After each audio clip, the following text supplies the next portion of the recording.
Hello बच्चों, welcome to our channel. आज हम लोग करने वाले हैं कि बहुत ही इंपॉर्टेंट टॉपिक है जो ऑप्टिक्स से रिलेटेड है और इसमें हम बात करेंगे दो लेंसेज की जिसके बीच में कुछ डिस्टेंस होंगे और उस जो डिस्टेंस है, जो गैप है, वहाँ पे कोई मटेरियल रखा होगा, may be air, may be something other than air. तो बच्चों स्टार्ट करते हैं। ये जेई के लिए ऐसे ऐसे क्वेश्चन बड़े इंपॉर्टेंट होते हैं और नीट के लिए भी।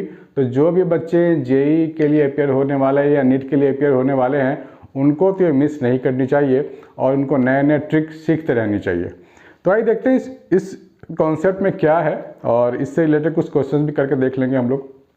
तो आइए ध्यान से देखते हैं कि सबसे पहले हम लोग जो बात करेंगे वो बात करेंगे लेंसेज की। तो हमारे पास टू लेंस है, this one and this one, separated by a distance D. ये डिस्टेंस है और इनके बीच में refractive index of some material is there. यहाँ पर कुछ मटेरियल रखा गया है जिसकी रिफ्रैक्टिव इंडेक्स है म्यू।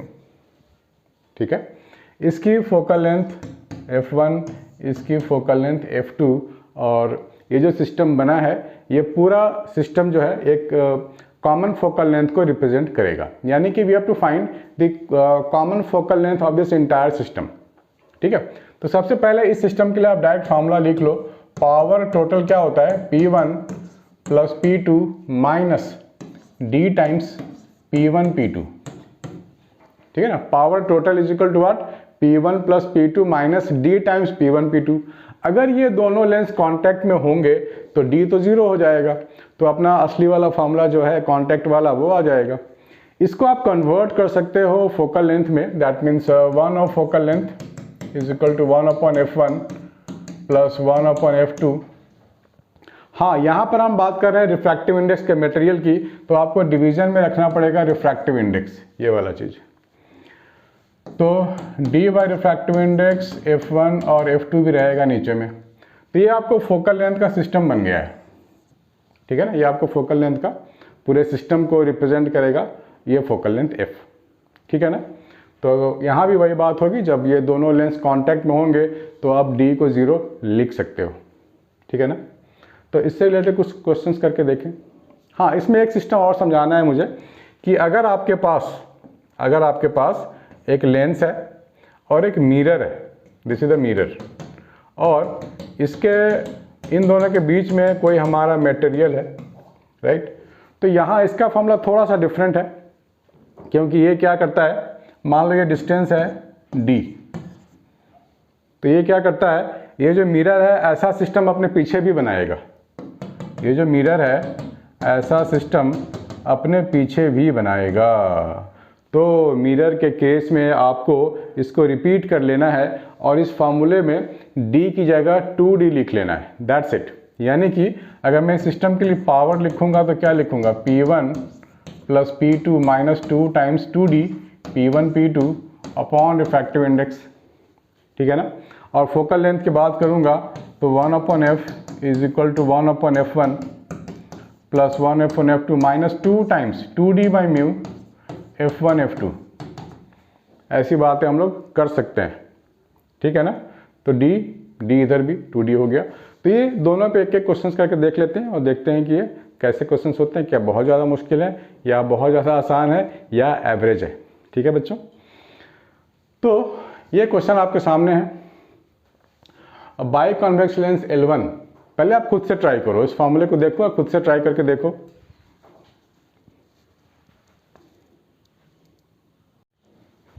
ठीक है, पहले इस फार्मूले को देखो और खुद से ट्राई करके देखो।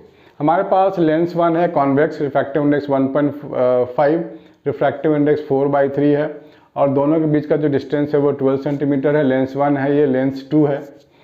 अब by convex lens L1 of radii of curvature radius 20 हो गया, R2 30 है and refractive index 1.5 in between is kept at a separation 12 cm from a biconcave lens L2 whose radii of curvature R1 dash equal 12 cm। ठीक है ना, R2 dash दिया हुआ है 24 cm and refractive index 4/3, सब कुछ आपके सामने गिवन है। Find the focal length of the effective lens, means ये टोटल जो कॉम्बिनेशन बन रहा है ना, ये इसकी बात हो रही है, कुछ सेपरेशन है।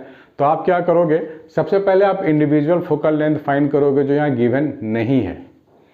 तो इंडिविजुअल फोकल लेंथ के लिए लेंस मेकर्स फॉर्मूला आपको लगाना पड़ेगा, ठीक है ना, 1.5 माइनस 1, क्योंकि इस लेंस के लिए मैं पहले काम कर रहा हूँ तो इसके लिए 1.5 गिवन है। 1/R1 20 हो जाएगा और ये -30 हो जाएगा, ठीक है।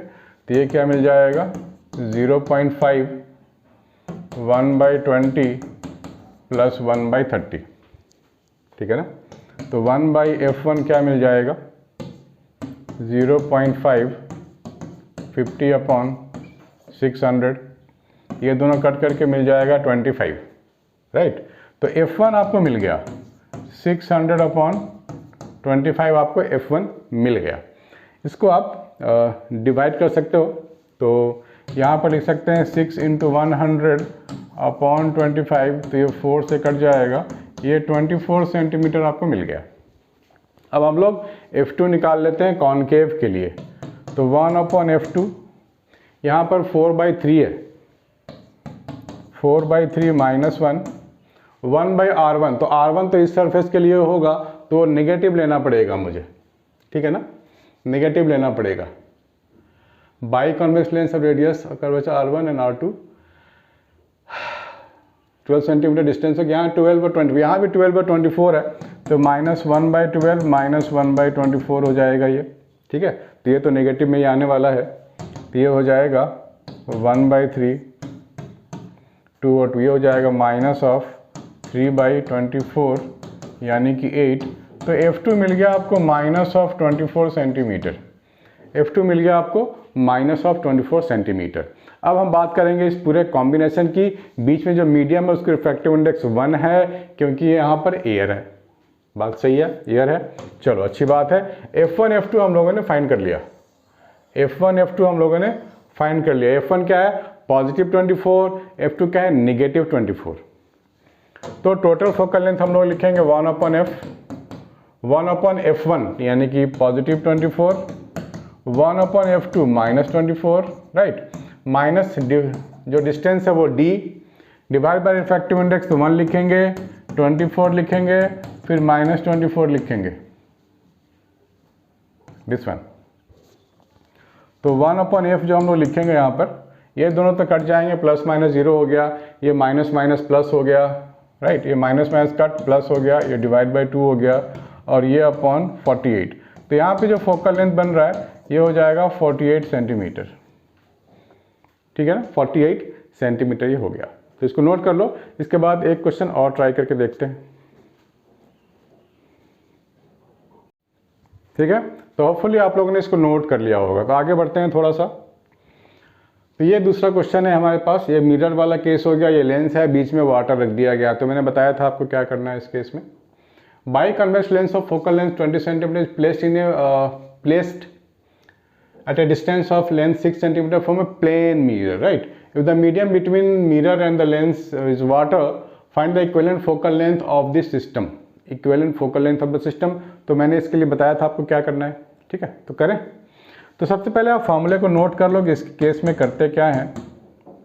हम लोग यहाँ पे लिखेंगे 1/F1 plus 1/F2 minus twice of this distance, refractive index F1 और F2, ठीक है ना। तो F2 क्या है, F2 भी तो सेम लेंस होगा जो इस साइड प्लेस्ड है, दैट्स इट, कुछ नहीं करना आपको। तो F1 ही यहाँ पर F2 हो जाएगा, F1 F2 यहाँ पर सेम लेंगे ना, आइडेंटिकल। फोकल लेंथ गिवन है 20 सेंटीमीटर, तो 1/20 plus 1/20 minus 2 times of what 6 centimetre, और यहाँ पर जो रिफ्रैक्टिव इंडेक्स है वाटर के लिए वो 4/3 है, और दूसरा फोकल लेंथ 20 × 20 ये लिख सकते हैं हम लोग, ठीक है ना। तो ये क्या हो जाएगा 2/20 माइनस 10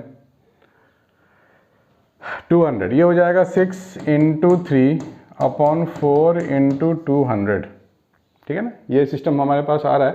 तो ये तो 1/10 हो गया ना, 1/10 हो गया, और ये कट जाएगा 2 और 3 2 से, तो 9/400।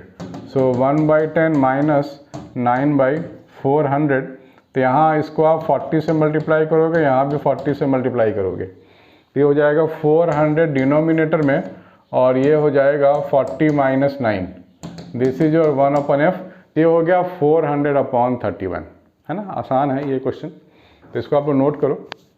एक क्वेश्चन और कर लेते हैं जो मेरे ही बच्चों के डाउट है कि अगर हमारे पास इस तरह का कोई लेंस अगर आपको दिया गया हो, ठीक है ना, इस तरह का कोई लेंस आपको दिया गया हो तो कैसे ट्राई करेंगे। पहले आप क्वेश्चंस को देखो ध्यान से और खुद से ट्राई करो, 2 मिनट सोचो और सोच क्या पता आप सॉल्व भी कर दो। चलो ट्राई दिस। तो बच्चों आइए ट्राई करते हैं। यहाँ पर 2 आपको लेंस दिए गए हैं। तो हम लोगों ने पहले भी डिस्कस किया इस तरह के जो लेंस बनते हैं उसको हम लोगों ने पहले कैसे किया। ये हमारे पास अगर लेंस है और अगर बीच से काट दें, आधा आधा काट दें, तो ये जो आधा वाला बनता है ना, इसका फोकल लेंथ ट्वाइस हो जाता था ना as compare to the original one. लेकिन अगर आप इस लेंस को, इसकी फोकल लेंथ एफ है, इसको बीच से काट देते हो तो आपके पास जो सिस्टम बन रहा है ना, ऐसा और ऐसा, इसकी फोकल लेंथ सेम रहती है, चेंज नहीं करती, इसकी फोकल लेंथ सेम रहती है, ठीक है ना। ओके, बस इमेज का फ़र्क होता है क्योंकि इमेज जो बनेगा वो थोड़ा ब्लर्ड बनेगा क्योंकि लाइट गैदरिंग कैपेसिटी इसकी कम हो गई है, तो जो इंटेंसिटी ऑफ जो इमेज होगा वो कम होगा, ज़्यादा साफ नहीं बनेगा, लेकिन फोकल लेंथ रिमेन सेम। तो आप यहाँ पे एज्यूम कर सकते हो कि आपके पास 2 लेंसेस है जिसकी पोजीशन चेंज हो गई है, कभी यहाँ रख रहे हैं कभी यहाँ रख रहे हैं और इमेज बननी है स्क्रीन पे। क्वेश्चन पढ़ लिया होगा आप लोगों ने। अ convex lens is cut in half along its principal axis and the 2 halves are separated by a distance of 12 centimeter. An object is placed 6 centimeter in front of the lens. यहाँ पे रखा गया object. The 2 sharp images are formed on the screen. यहाँ पे बनेगा 80 centimeter from the object. What is the focal length of the lens? ठीक है ना, कभी यहाँ रखेंगे तो एक इमेज बनेगा, यहाँ रखेंगे तो इमेज बनेगा। और वो बोला गया है 2 sharp images are formed on the screen placed 80 centimeter from the object. What is the focal length?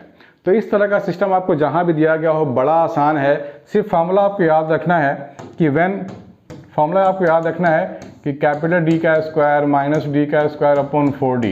ये फार्मूला हम लोगों ने पहले भी किया हुआ है। ये फार्मूला तब लगाते हैं जब किसी एक लेंस की 2 बार पोजीशन चेंज करते हैं, पोजीशन चेंज करके सेम स्क्रीन पे आपको बनानी है इमेज, ठीक है ना। तो ये फार्मूला आपको काम आएगा। कैपिटल D क्या है? कैपिटल D है स्क्रीन डिस्टेंस, राइट, ऑब्जेक्ट से स्क्रीन का डिस्टेंस। स्मॉल d क्या है? इन दोनों के बीच का सेपरेशन, आपको ध्यान रखनी चाहिए। तो कैपिटल D मेरे को यहाँ पे क्या गिवन है? 2 sharp image formed on the screen पे 80 centimetre from the object. Object और स्क्रीन के बीच में 80 सेंटीमीटर का लेंथ है, डिस्टेंस है, ये डाल दोगे। स्मॉल d इन दोनों के बीच का डिस्टेंस है, तो ये 12 का स्क्वायर हो जाएगा अपॉन 4 × 80, ये बन जाएगा। इसको आप सिंप्लीफाई कर लो तो कितना बनेगा? 6400 माइनस 144 अपॉन 320, ये बनेगा, ठीक है। तो यहाँ पर आपको थोड़ा सा सिंप्लीफाई करने की ज़रूरत है और इसमें कुछ भी नहीं करना, आपको सिंप्लीफाई करो, आंसर को पाओ। तो 6400 में से 144 माइनस कर दो, 144, ठीक है। तो यह कितना हो जाएगा? 6256 हो रहा है, राइट, ठीक है ना।